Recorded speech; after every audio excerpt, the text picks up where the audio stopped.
Hello, everybody. Gonna wait for everyone to connect audio.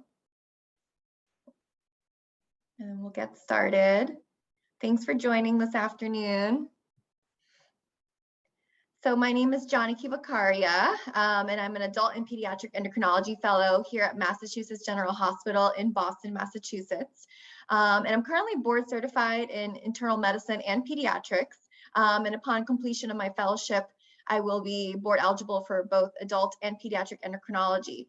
And my area of interest is improving healthcare transition for young adults with chronic endocrine conditions as they move from the pediatric centered care to the adult care setting.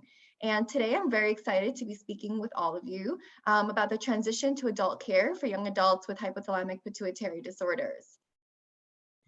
Okay, I have no disclosures. And in the next 30 minutes or so, I hope to discuss with you endocrine outcomes of hypothalamic-pituitary tumors, healthcare transition from pediatric to adult care, and then specific endocrine considerations in the adult care setting. And I will be answering all questions at the very end, but please, throughout the talk, feel free to leave questions in the chat or save them until the very end, and we will certainly have time at the end to go through all of them. All right. So endocrine dysfunction is a common consequence of hypothalamic-pituitary tumors. And this can be a result of the tumor or lesion itself based on its size and location, or whether or not the tumor produces hormones called functional tumors. And the endocrine dysfunction can also be a result of the tumor treatment. And so things like surgery, cranial radiation, chemotherapy, these are all things that can ultimately result in endocrine dysfunction over time in individuals with hypothalamic-pituitary tumors. And there's a large variability in which endocrine hormones are affected, as well as the severity at which the different hormones and axes are affected in individuals who have hypothalamic-pituitary tumors. And so just to very briefly review the anatomy of what we're talking about. So the hypothalamus and the pituitary sit within the skull at the base of the cerebrum, behind the orbit. And when we zoom in a little bit, we can see that here's the optic chiasm, which is where the optic nerves cross each other. And the hypothalamus sits above the pituitary and is connected to the pituitary by something called the infundibular stalk. The pituitary has two different parts, the front or the anterior and the back or the posterior pituitary. And the hypothalamus and the anterior pituitary and the pituitary work together. The hypothalamus secretes various different hormones that signal the pituitary to also secrete hormones. And those hormones go into the bloodstream and act on the various endocrine glands throughout the body. The different hypothalamic hormones include corticotropin releasing hormone, which communicates and signals the pituitary to make ACTH, which is part of the adrenal pathway. Growth hormone releasing hormone signals the anterior pituitary to make growth hormone. The gonadotropin releasing hormone tells the anterior pituitary to make different sex hormones called LH and FSH, which go into the body and signal ovaries and testes to make the sex hormones like testosterone and estrogen. Thyrotropin releasing hormone tells the pituitary to make TSH, which is part of the thyroid axis. And the hypothalamus also produces dopamine and somatostatin. And the anterior pituitary also secretes prolactin. The posterior pituitary houses and secretes vasopressin, also known as antidiuretic hormone, as well as oxytocin. And so depending on whether the tumor primarily affects the pituitary or primarily affects the area of the hypothalamus, there can be a wide range of clinical manifestations that can result. And so individuals who have tumors that are primarily affecting the hypothalamus may develop hypothalamic symptoms such as appetite dysregulation, temperature dysregulation, sleep-wake disturbance. Those that affect the optic chiasm can often present with visual field issues. Tumors that affect the hypothalamus or the infundibular stalk may have issues with diabetes insipidus and hyperprolactinemia. Also, precocious puberty, which is the early onset of puberty in childhood, is more often seen in tumors that affect the hypothalamus. And then, of course, you can also get pituitary hormone insufficiency or loss of pituitary hormone, or the opposite, hypersecretion of pituitary hormones, once again, depending on the nature of the tumor. And so it's not really a surprise that hypothalamic pituitary involvement of childhood cancers has been associated with more hormonal loss and prevalence of central precocious puberty. And this is a graph, which some of you may have seen in an earlier talk, where it shows the prevalence of hypothalamic pituitary disorders in more than 3,000 childhood cancer survivors from the St. Jude Life cohort. And what we can see is that those children who had cancers that were affecting the hypothalamic pituitary region were more often likely to have hormone loss, with growth hormone deficiency being the most common, seen in up to 82% of childhood cancer survivors, followed by hypothyroidism, sex hormone deficiency or hypogonadism, and adrenal insufficiency. And central precocious puberty, although seen less commonly compared to the pituitary hormone losses, was once again seen more often in children who had cancers involving the hypothalamic pituitary region.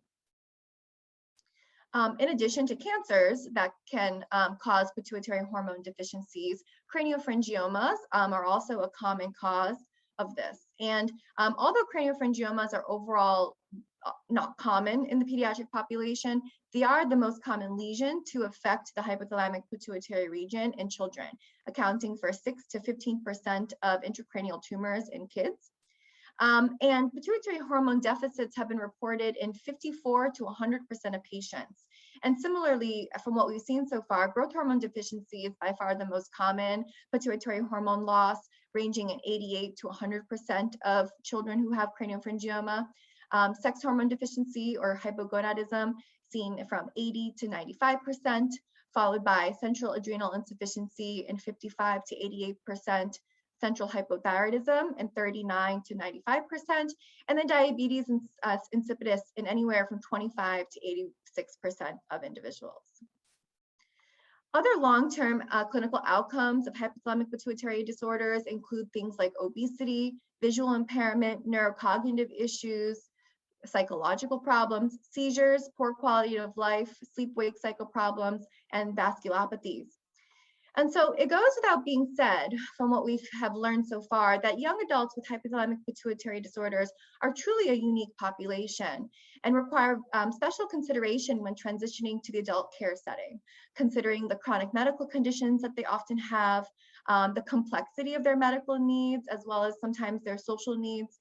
And many young adults with hypothalamic pituitary disorders may also have special needs.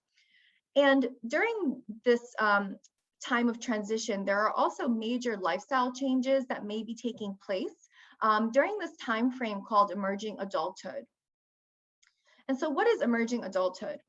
Emerging adulthood is a developmental stage between 18 and 30 years old, during when most young adults will start assuming typical adult-like characteristics. And during this time, there are evolving personal and social responsibilities that add to the complexity of endocrine care. These include responsibilities surrounding education, career, finances, and family life. And there's a spectrum of developmental readiness and preparedness amongst young adults to independently manage their disease during this time frame of emerging adulthood. And so when we think about healthcare transition from the pediatric focused to the adult focused care setting, you as me in the audience, potentially as a young adult yourself with the hypothalamic pituitary disorder, or a family member with a young adult in your life with hypothalamic pituitary disorders, may be asking the question, am I ready for my new doctor? But the other question that I think we need to be asking more often is my new doctor ready for me? And in the next few slides, we'll be discussing various steps that we can take together to make sure that both the young adult as well as the new adult provider are ready and prepared for each other. So healthcare transition is the planned and purposeful process in which adolescents and young adults move from the pediatric focus to the adult focused health delivery system. And there are 3 different phases. The first phase is transition planning and preparation. This phase is followed by the actual transfer to the adult-focused model. And the third phase is the final intake into the adult-focused system. During this first phase, the planning and preparation, there are several factors that are pretty important to sort of keep in mind.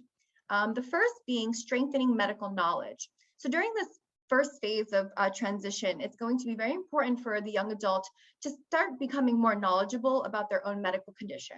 And this includes what their medical condition is, but also things like understanding their medications that they take and why they take them. During this phase, it's also going to be critical to help the young adult begin developing and improving self-care skills. And self-care skills include things like how to call the pharmacy or the doctor's office to ask for things like refills or a follow-up appointment, what to do when you're sick and need help, how to take medications properly. During this phase too, a lot of the young adults will begin shifting towards a more autonomous responsibility where they are starting to make their own decisions. And it's going to be important with the guidance of their caretaker or parent or their doctor to also help them recognize that with this shift towards autonomy, to also understand when it's important to ask for help and guidance. For other young adults, there might not be a shift towards autonomy, but rather the parent or the caretaker will continue to make medical decisions for the young adult, in which case guardianship and applying for guardianship is required. And it's something that is actually very important to consider during this time frame prior to transition, is that if your young adult is going to need guardianship, to start that process sooner than later. And for other young adults who still want to make their own decisions, but want their parents or their caretaker to be involved, signing things like consent for releasing medical information after the child has turned 18 years old will also be an important consideration during this time. Lastly, in this sort of area of insurance coverage, does the young adult have insurance? How is that going to look over the next few years? And do they understand how to navigate the insurance to a certain degree? And then lastly, during this phase, and one of the very critical aspects of this first phase is addressing psychological factors. And that's not only sort of addressing the pre-existing mental health conditions that the young adult may already have, but also seeking out therapies to help improve self-efficacy, self-esteem, and self-care skills, all of which are very important to begin to address at this time in transition. And lastly, family therapy may also be very valuable during this time frame, considering the shifting in responsibilities and roles, and it can really help guide the family members in sort of navigating the changes in responsibilities and addressing things like attachment and detachment issues. During the second phase of the transferring to adult care, of course, the most sort of important phase part of this is actually identifying the adult care provider. And identifying the adult care provider can sometimes be the biggest challenge. And this is where your pediatric provider can really help in navigating sort of what might be the best fit for you. And sometimes it's as simple as finding a provider who's within your network, who's covered by your insurance and who is accepting new patients. Others may want to seek out adult providers who are experienced and knowledgeable in the medical condition that they have. But sometimes that's not possible, or it makes accessibility of the physician more difficult, especially if that experienced expert isn't within your network or even within your state. And so really finding an adult provider who's overall just willing to learn, even if they aren't an expert already in your medical condition, is very important. And then discussing the appropriate timing of transfer with the pediatric provider. So once again, it's ideal that your transition is occurring when the medical condition of the young adult is the most stable. But you, as sort of being the expert in your own medical condition and knowing yourself the best, will be able to provide the most guidance with your pediatric provider and recognizing when is the appropriate time and when you feel the most ready for a transfer. It's going to be important that once you've established sort of that new provider who it's going to be, that the pediatric provider, that you still confirm the responsibilities that they have until you're seen by your adult provider, so that things like prescription refills and insurance authorizations and things don't get fallen through the cracks in between the transfer and doctors.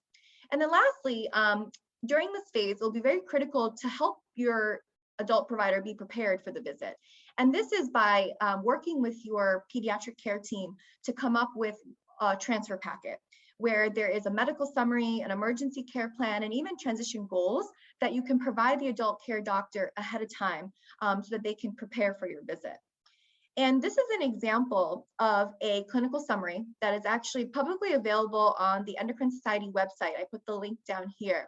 When you go to this website, they have transfer packets that are templated that you can sort of go through with your current pediatric provider and begin to fill out. And it has things like, for pituitary, hypopituitarism, the different deficits you may or may not have, your overall diagnosis, the different medications and hormone replacements you take, your most recent labs, the labs that you had at the time of your initial diagnosis, like what was your growth hormone stimulation test results and all of that kind of stuff.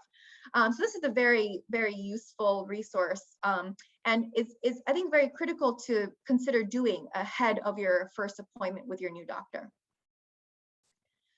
And then with the third phase, which is the actual intake into the adult care setting, getting your foot into the door of the adult provider is just the first step in this phase. And really, it's going to take time and patience to sort of build the trust and rapport with your new doctor. Because if you think about it, you spent a long time building that trust and rapport with your pediatric provider. And it could take, just as long to feel as comfortable with your new doctor. It's very possible that you, as the young adult or family member, are going to be more knowledgeable about the medical condition than your new doctor is, because some hypothalamic-pituitary conditions are quite rare, and that's okay as long as your adult provider is willing to listen to you, to research and to learn, and continue to sort of work with you to provide the care that you need. And I encourage you all to, once you are sort of into the new adult care setting, to continue to provide feedback to your doctor about how the transition process is going, how they're doing in terms of listening to you, researching and being prepared to care for your young adult, and continuing to kind of have that collaborative nature will make this whole process sort of work out much better. And so now I want to move on in the last few minutes to talk about specific endocrine considerations in the adult care setting for young adults with hypothalamic-pituitary disorders.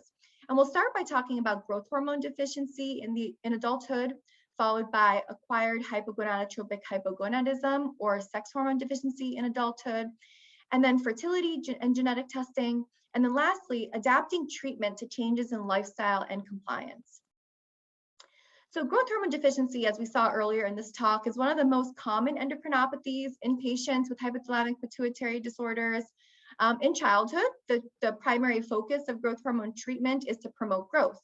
But there's actually many other important metabolic effects of growth hormone that it has on the body, including effects on adipose or fat tissue, on skeletal muscle, on the heart and cardiovascular system, as well as on bone and cartilage.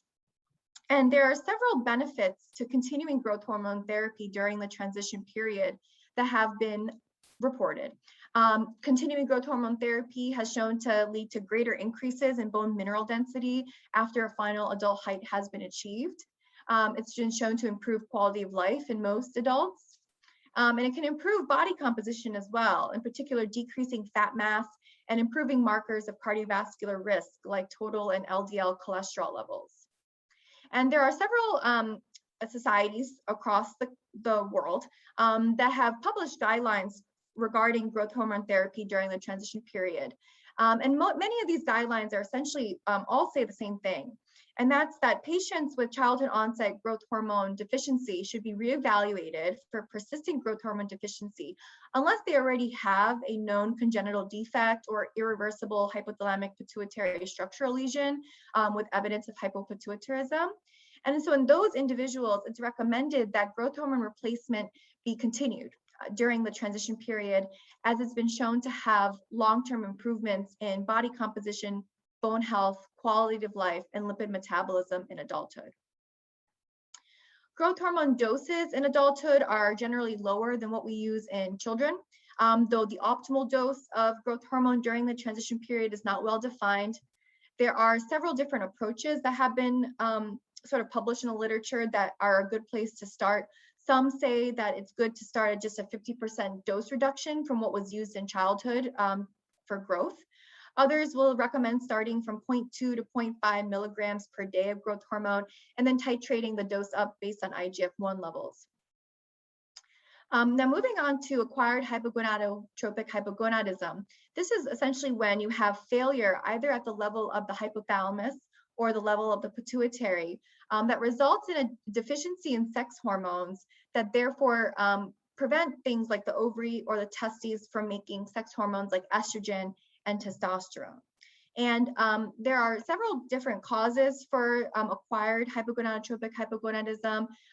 Obviously, the most relevant for today is the structural tumors like craniopharyngiomas, pituitary adenomas, germanomas, astrocytomas can all result in this. There's also different infiltrative disorders that can destroy the hypothalamus or the pituitary that can cause this. Head trauma, surgical injury, and then radiation therapy, as well as hemorrhage of the pituitary gland, are all different causes of this. And management for both boys and girls with acquired hypogonadotropic hypogonadism must focus on the development of secondary sexual characteristics. In girls, that includes things like breast development, and for boys, that includes things like testicular enlargement, penile length, development of facial hair. We also want to ensure that growth is normalized and that treatment induces gonadal maturation for future fertility. The right timing of sex hormone replacement can mitigate psychological issues. So starting it right at the right time, not waiting too long to start it. And improvements in secondary sexual characteristics and growth after starting sex hormone replacement has been directly correlated with improved quality of life. So when we're thinking about treatment for this, especially in boys, the development of secondary sexual characteristics and growth is primarily dependent on testosterone in boys. And we recommend starting treatment around the time of typical onset of puberty in boys, which can be as early as 9 years old, or at the time of diagnosis, if that was made after puberty onset. Intramuscular injections and topical gels are the most common formulations that we use here in the United States. And usually we start at low doses, and then as the child progresses through puberty, we increase the doses until adulthood, at which time a maintenance dose is achieved. Fertility in particular, though, for boys is not, we don't use testosterone for that. In order to promote spermatogenesis, it requires pulsatile GnRH analog therapy or exogenous gonadotropin therapy with recombinant FSH or HCG. But just keep in mind that GnRH agonist therapy will not work for diseases that affect the pituitary gland. And so if you have a disease of the pituitary gland, you really need FSH or HCG to promote spermatogenesis and improve chances of fertility. Treatment of this in girls is primarily driven by estrogen. Estrogen is a primary hormone needed to develop secondary sexual characteristics and promote growth.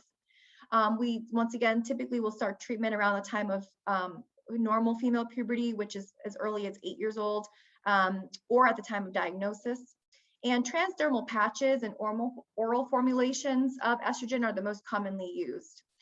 The doses started off very low and then gradually increased into adulthood. And once the girl starts to have vaginal breakthrough bleeding is when cyclic progesterone gets added on to protect the endometrium lining and avoid endometrial hyperplasia. There have been reports of women with hypopituitarism who are on sex hormone replacement to conceive naturally and spontaneously, although most will require fertility assistance with GnRH analogs or exogenous gonadotropins to promote follicular genesis and ovulation. Once again, if you have disease at the level of the pituitary, you will be needing to use recombinant FSH or HCG. And there are to kind of talk a little bit more about fertility in girls with hypopituitarism, there was a systematic review that was very recently published in the Journal of Clinical Endocrinology and Metabolism in 2020. They looked at 11 publications over the course of about 60 years. And they found that 78% of women with hypopituitarism needed assistance for reproductive treatment. But pregnancy rates were pretty good and ranged from 47 to 100% of women, with a mean of 67%. And in patients achieving pregnancy, live birth rates ranged from 61 to 100%, with a mean of 81%. And so the take-home point is that most women with hypopituitarism will achieve fertility and live births with assistance. And as the young adult is beginning to start thinking about family planning, it will be important to consider genetic testing. And that is because there are some types of hypothalamic-pituitary tumors that are associated with germline mutations. This is a list of just some of the mutations that have been reported. We're not going to go through these, but really just to give you an idea that there are potential mutations that can be passed down to future children in young adults who have hypothalamic-pituitary tumors. And so when they're ready to start thinking about family planning, genetic testing and counseling should be discussed. And then to end the talk today, I wanted to sort of take a little practical approach about how important it might be to start adapting treatment to changes in lifestyle as young adults progress into adulthood. Because during this time frame, they are potentially spending less time with parental supervision, spending less time at home because they're at school or work or socializing. They're forming new friendships and romantic relationships. And they're potentially experimenting with new things like alcohol and drugs. And all of these things can actually affect compliance. And as we know, many young adults with hypothalamic-pituitary disorders are on many different medications. And so to kind of go through the different hormone replacements that we often use and try to give a more sort of practical approach, we'll start with growth hormone injections. So growth hormone is at this time often given once a day. However, recently there have been FDA approvals for long-acting forms of growth hormone, which can be given once a week. In the pediatric population, that's lonapegsomatropin or Skytrofa, that was recently FDA approved. And then in adults, the once-a-week growth hormone is somapacitan or Sogroya. And then even though there are reported benefits of continuing growth hormone therapy into adulthood, some young adults may just choose at a certain point that they no longer want to continue growth hormone therapy.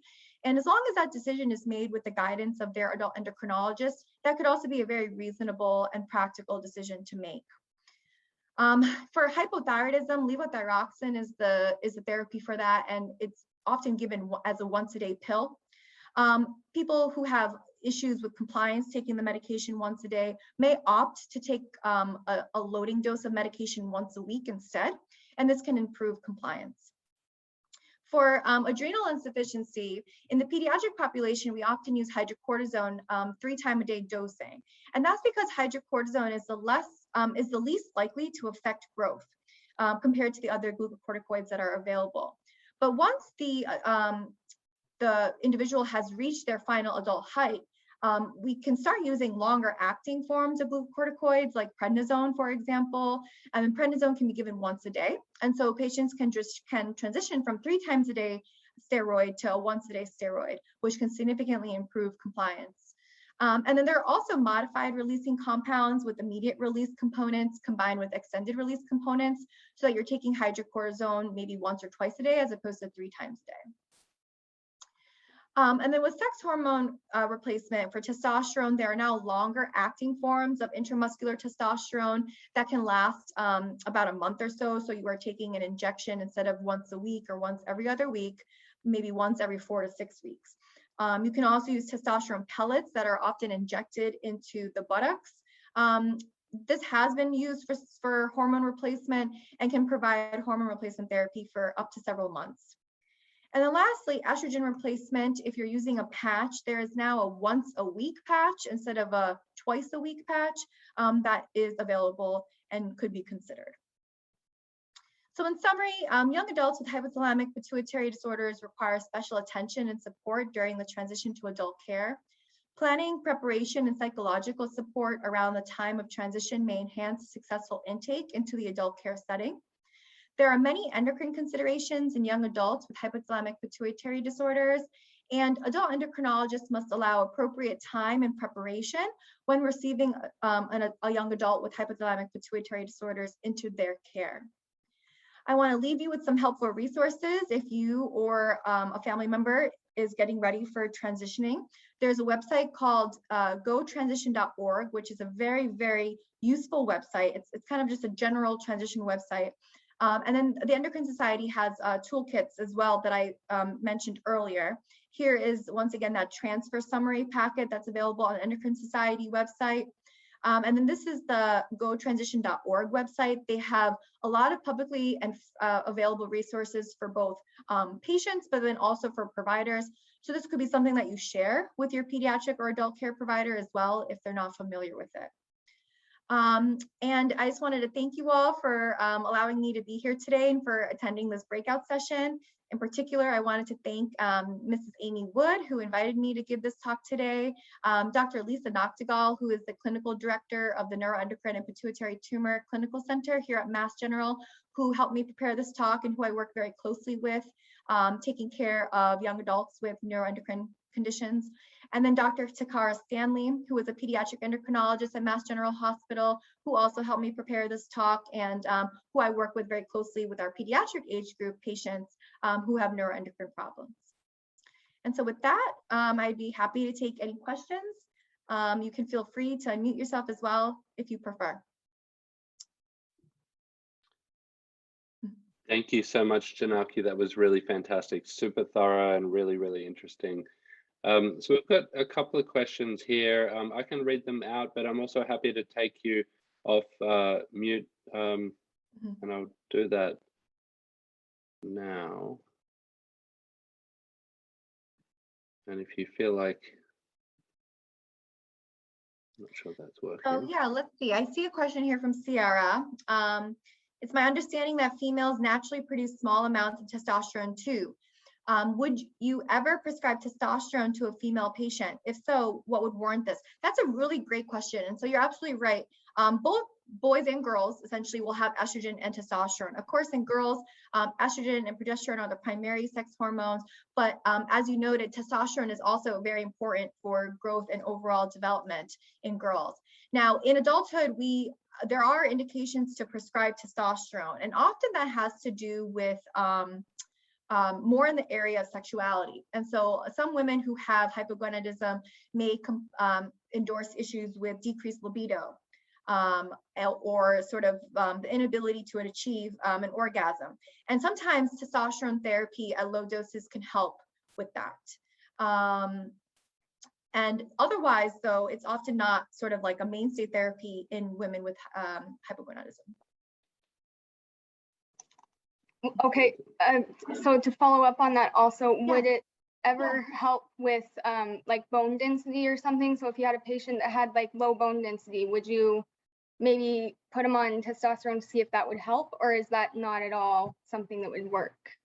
That's a really good question. So estrogen is a more potent hormone that is going to help improve bone mineral density. Testosterone does have a smaller role in that as well.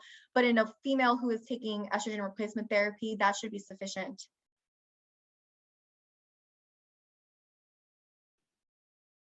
Great. There's a question here from Leah.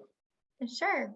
So do children who go through puberty on human growth hormone and testosterone experience a different mental development, i.e. are they typical teenagers or is it different? That's a really good question. And I'm not sure I know the answer to that. Yeah, I don't know the answer to that question. And I think you're asking, you know, do children who have hypopituitarism, who basically require growth hormone and sex hormone for their growth, are they going to have different incidences of mental health disorders? Or are you referring more to like cognitive development? I think a little of both. I'm just Yeah. thinking, you know, are they going to be the stereotypical, typical teenagers kind of going through the mood swings, maybe Yeah. prone to Oh, I depression? see what you're saying. I see what Yeah, you're it's sort of hard to articulate in the question. Okay, Thank you.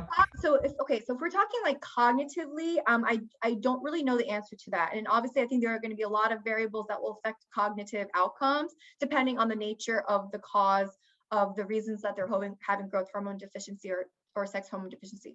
But if we're talking sort of about mental health and sort of the typical things that may occur throughout puberty, like mood swings and things, that's a good question. So generally speaking, individuals who have sex hormone deficiency and growth hormone deficiency could be at higher risk overall for just mental health comorbidities like depression and anxiety.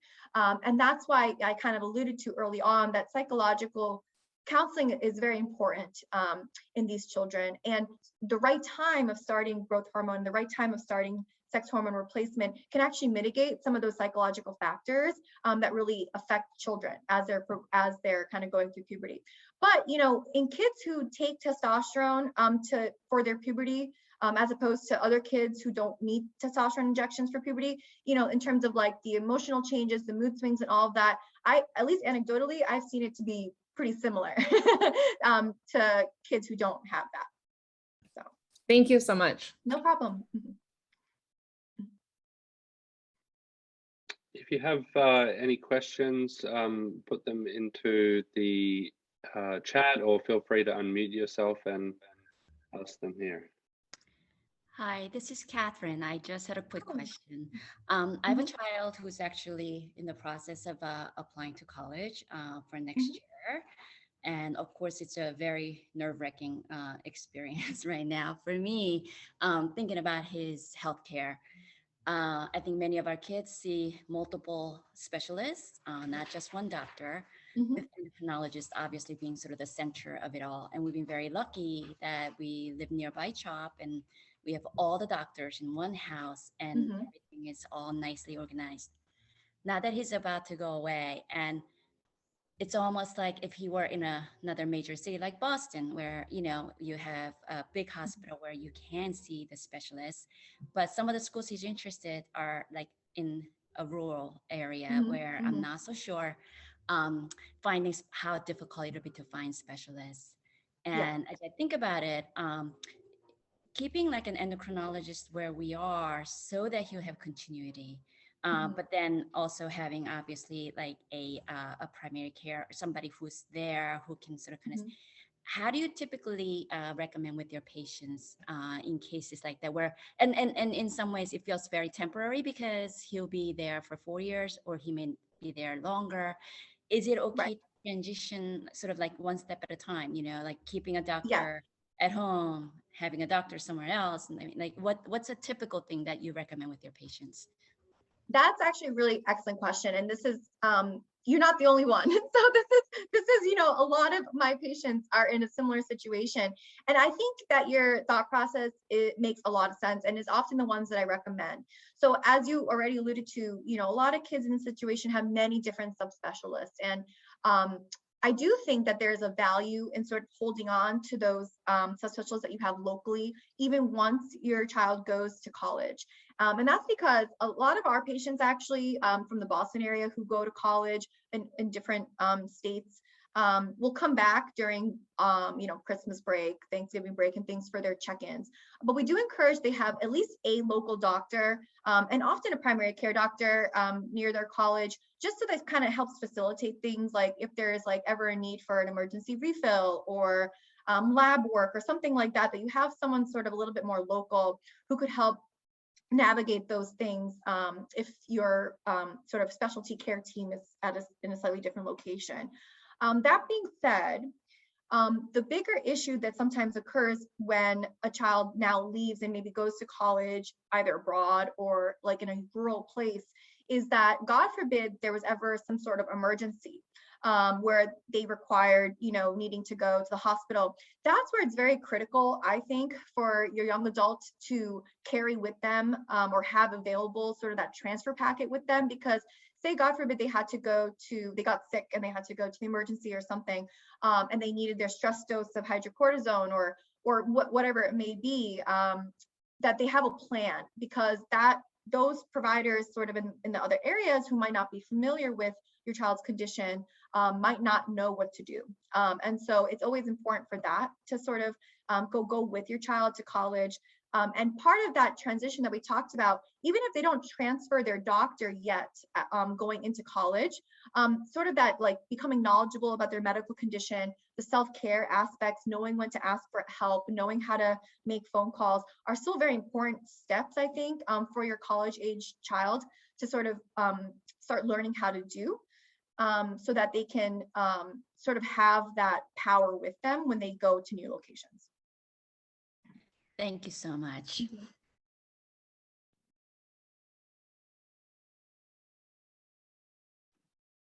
Any other questions before we close? No. Thank you so much, Janaki. That was really fantastic. No problem. Sierra, I saw that you just unmuted. I think we have some time. Yeah. Yeah, go ahead. I just have one.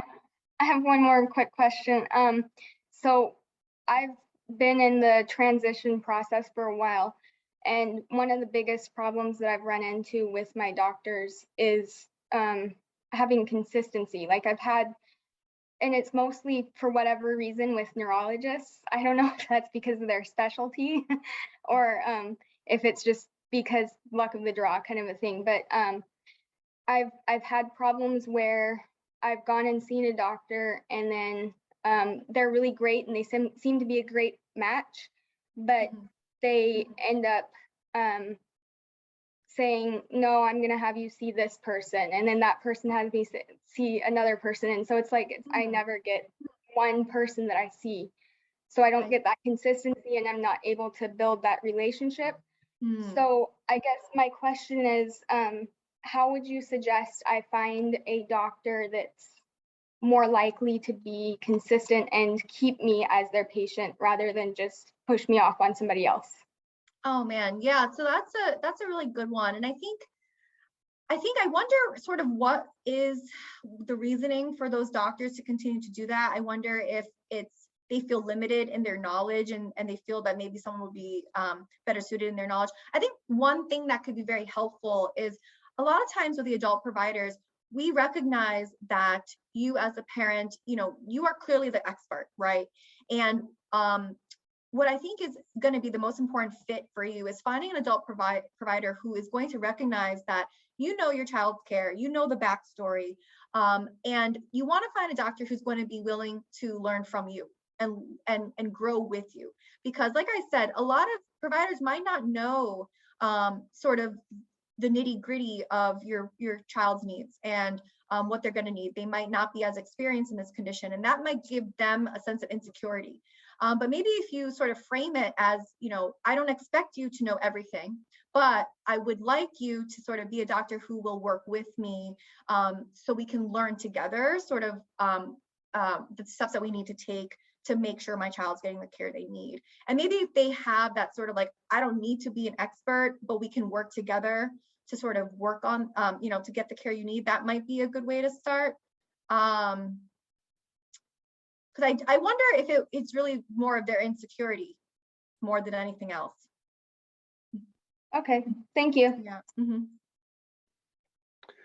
We have shortly the general Q&A as well. So if everyone would like to reconvene in there, and we can continue asking any questions there as well. So thank you so much again for a fantastic talk. Thank you. And thank you everyone for joining.